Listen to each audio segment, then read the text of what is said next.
A broad-reaching rain band is moving across the country, with damaging winds likely for some parts of Australia over the coming days as well. I'm going to start today by taking a look at our rainfall totals, forecast between midnight last night and midnight on Sunday. Now, fairly widespread moderate rainfall totals across much of Australia over the coming days as this rain system moves eastwards. But the area I really want to focus on is this area here in the southeast, including parts of southern South Australia, Western Victoria and inland New South Wales. These areas have seen significant rainfall deficits over the past 6, 12, even 18 months. The rain that we're expecting over the coming days is not going to do too much to dent these long-term deficits, but it is going to be good news for many of our communities through these very dry parts of Australia. However, it's not without its own hazards. While we are looking at a widespread 20 to 40 millimetres for many of our growing areas, particularly through South Australia and Western Victoria, we could see many of our roads becoming a little bit flooded or potentially muddy and impassable where they're dirt roads. This could lead to very dangerous driving conditions as those roads grow slippery with the rain and visibility reduces as well. Now, the other key impact we're expecting as this system moves across the country are the damaging winds. We've already issued severe weather warnings for damaging winds across 4 separate states of Australia: Queensland, the Northern Territory, South Australia and Western Australia. Now, for most of these areas, the risk of damaging winds is mainly focused on tomorrow as this system starts to move eastwards. But the south coast of Western Australia may see some damaging wind gusts through this afternoon as well. Now, those winds as well may lead to trees and branches being brought down, potentially damaging cars or property where they fall, particularly where they're combining with that rainfall as well. We may also see some power outages over the next few days if power lines are impacted by the winds as well. So what's driving all of this wet and windy weather?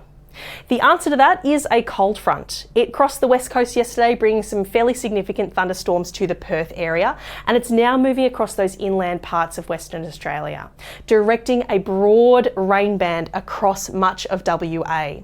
That rain is expected to push into parts of South Australia and southern parts of the Northern Territory through the course of today. The system is attached to a low pressure system sitting to the south of the continent, and that low is going to help push this cold front and the rain band eastwards over the next few days. We may also see some thunderstorms in some parts today, which could produce some damaging wind gusts across the interior and south of Western Australia. As we go into tomorrow, this cold front is going to pull the rain band eastwards, introducing that rain to eastern parts of South Australia, Western Victoria, New South Wales and southern parts of Queensland too. The rain will be widespread, soaking and lasting for a number of hours, unlike the patchier showers we're expecting to pull up behind that frontal system. The winds are also expected to really increase through the course of tomorrow. Here I'm looking at winds above the surface to get an impression of how strong the wind gusts might be as they come down with any showers and thunderstorms that develop. Now, anywhere you can see these red and pinky colours, that's the areas we really want to focus on. These are the winds which might produce that damage to trees and property. You can see that it's ahead of the front, that there's a real focus of strong winds moving eastwards as the front moves east. But we also have some areas of damaging winds behind the front as well, although less widespread.